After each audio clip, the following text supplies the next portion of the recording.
Hey guys, it's Adam from LUCIDPIXUL, and I'm very excited to bring you my full professional digital painter, illustrator, concept artist, animator, tattoo artist review of the 2024 M4 iPad Pro. Just so you know, this is the entry-level iPad Pro, the 256 gig, 8 gigs of RAM version. Cut straight to the chase, you don't need anything more powerful than that. They're already overpowered as far as that goes. But I want to put emphasis on the fact that this is I'm coming from the angle of a professional artist, not hobbyist, who's been doing this for over 20 years. I've been teaching since 2015. I've been working in film and gaming as a concept artist and illustrator for 20 plus years at this point. This is my life. This is my baby. And I've worked on every piece of tech imaginable. I've reviewed multiple iPad Pros in the past, so I can offer you a good in-depth, unbiased comparison and buying guide for you, depending if this is something you want to get for yourself, and or if you don't want to get it at all, depending on your particular use case. We're going to start with something that actually nobody has even spoken about the iPad to date, which I find like, what? Look how thin this thing is. Oh my God, this is so thin. Yeah, it is thin. And from an artist's perspective, well, whatever, right?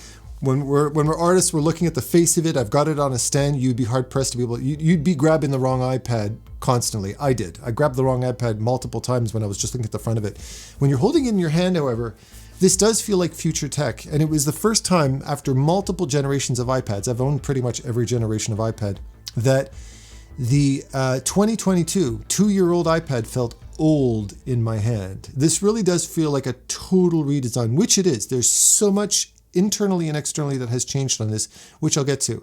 That said, however, like I said, from an artistic perspective, you're looking at the front of it and you've got it sitting on a table 99% of the time anyway, so it's really not an issue as far as that goes. Let's start by talking about the screen. So what's relevant to an artist? This is relevant to an artist. This is my instrument and this is my bow. This is my violin and this is my bow.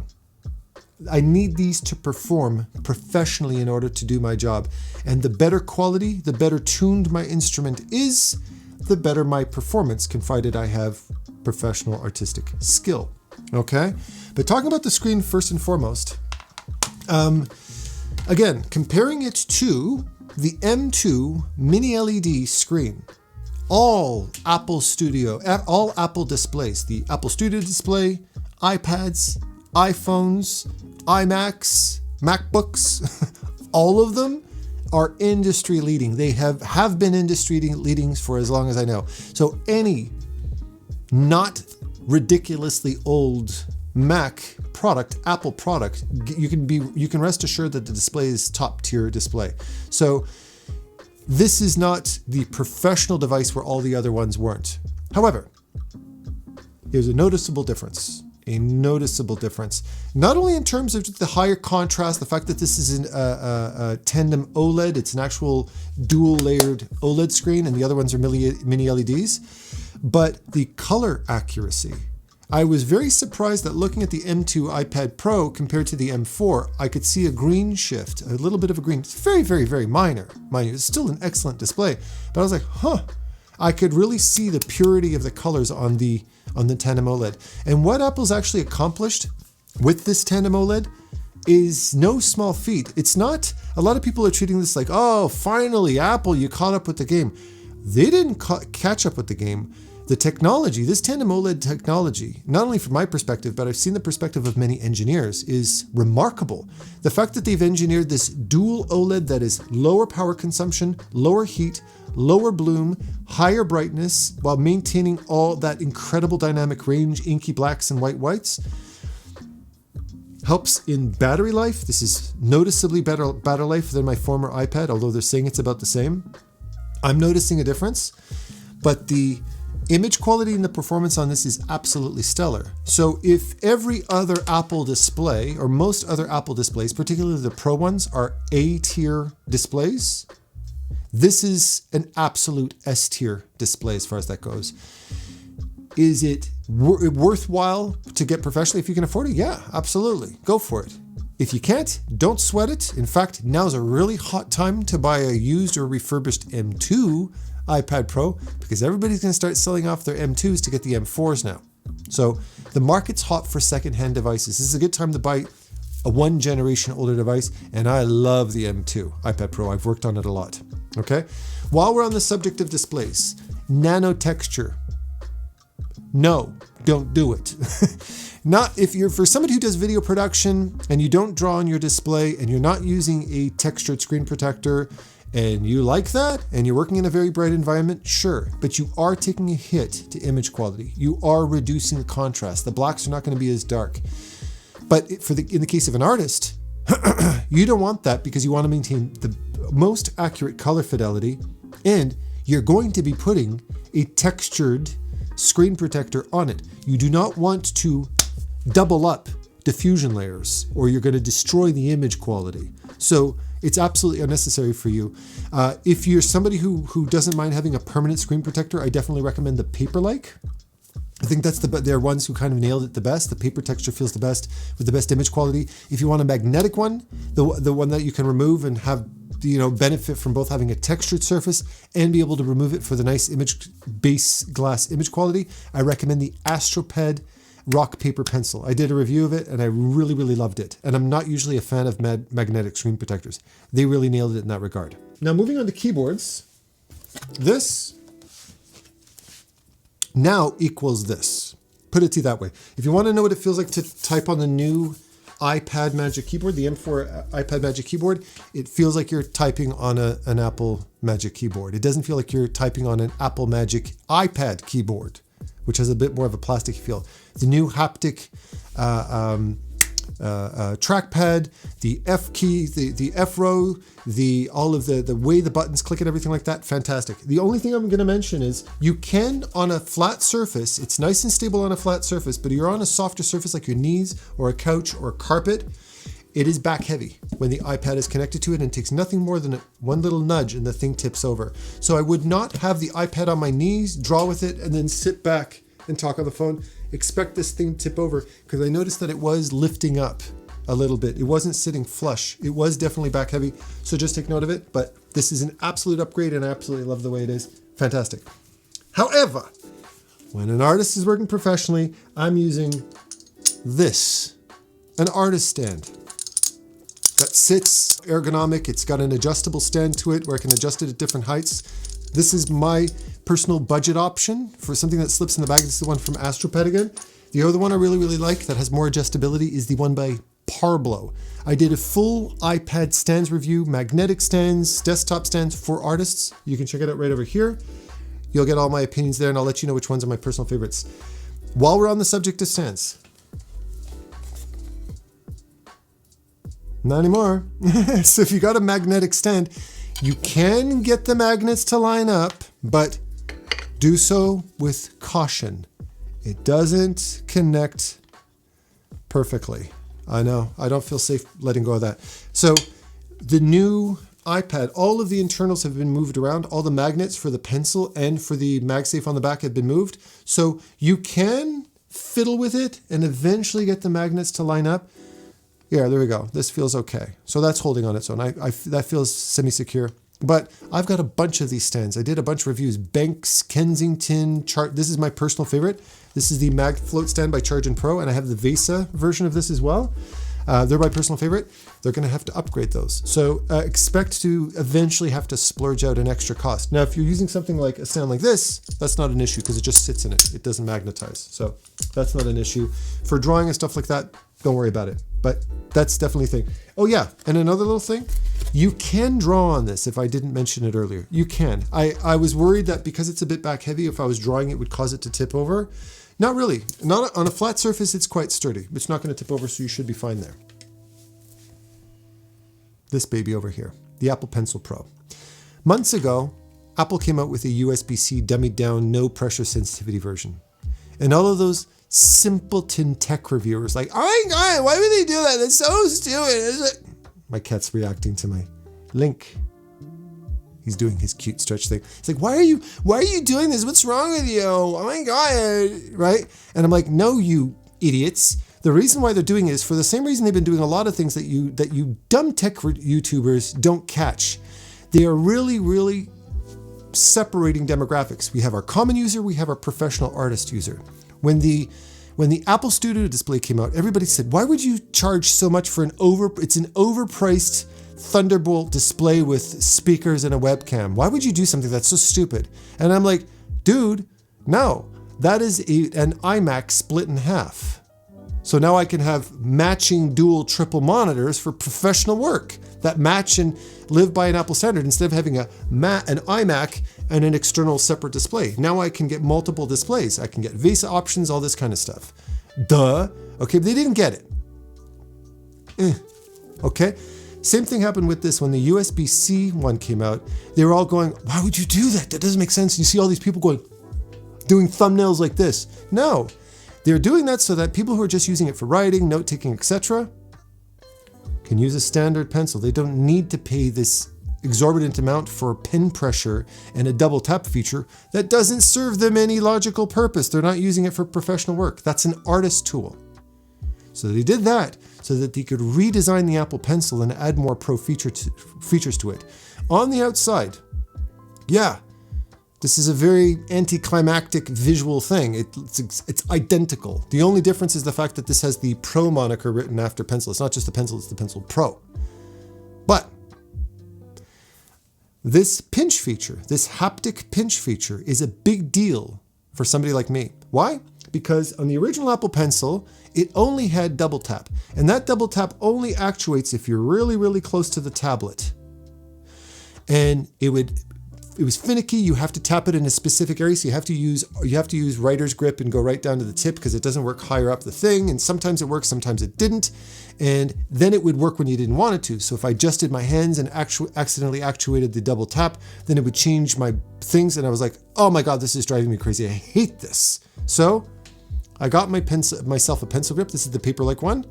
I like this one because it actually magnetizes while the grip is on, so you don't have to take it off and lose it. I really like that. And it's got a nice little pinch grip to it. And I got this for multiple reasons. A nice, thick, ergonomic grip for better control when you're drawing. It also magnetizes in pairs when the grip is on, but it's also preventing accidental double taps of the pen that was driving me absolutely nuts. I said, screw it. I use an external keyboard anyways for when I'm doing serious work. I'm not using iPad shortcuts. I'm using this for my keyboard shortcuts. It's a lot faster. So screw the double tap. I actually thought when they came up with the new Apple Pencil that they were replacing double tap with the pinch. They didn't. They've added it to it. So technically the Apple Pencil now has two functions, double tap and pinch. And both of them actuate a haptic response. The double tap has a haptic response and the click has a haptic response. And if you want to know what it feels like, if you've ever used AirPods Pro, think of a larger pencil-sized version of an AirPod Pro. If I could describe the way it feels in the hand, it kind of feels a little bit like a knuckle. It's got a knuckle click to it. You know, if you crack your knuckles a little bit, it's got a little bit of that. It's quite nice, actually. It's a nice, soft finger-like tap to it. That said, I was very concerned that Apple might fail at implementing it in certain ways. Number one, my first question was, does it work with a grip? Because I like my grips, right? It works perfectly with a grip. So there you go.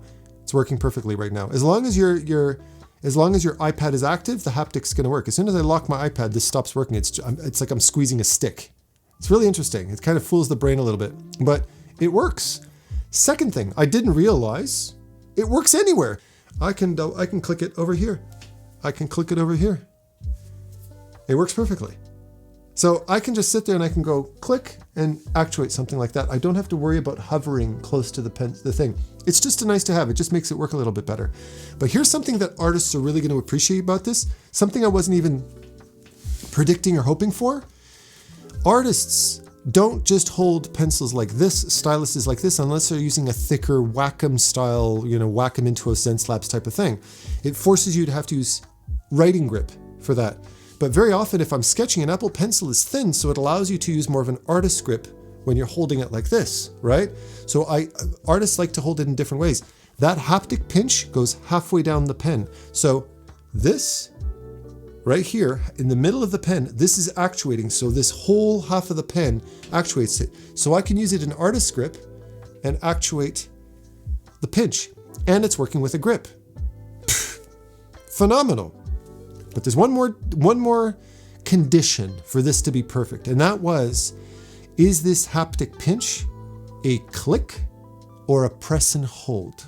That's relevant for me because, for instance, I want to use it as an eyedropper tool. If I just want to open a menu, then just click, open the menu, that's it. Pick what I want and I move on. But if this is an eyedropper tool, that's a press and hold feature, and it makes a very notable difference if you're press and holding and or clicking to activate eyedropper. Because if I'm clicking to activate eyedropper, I'm click, tap, click, draw, click, tap, click, draw.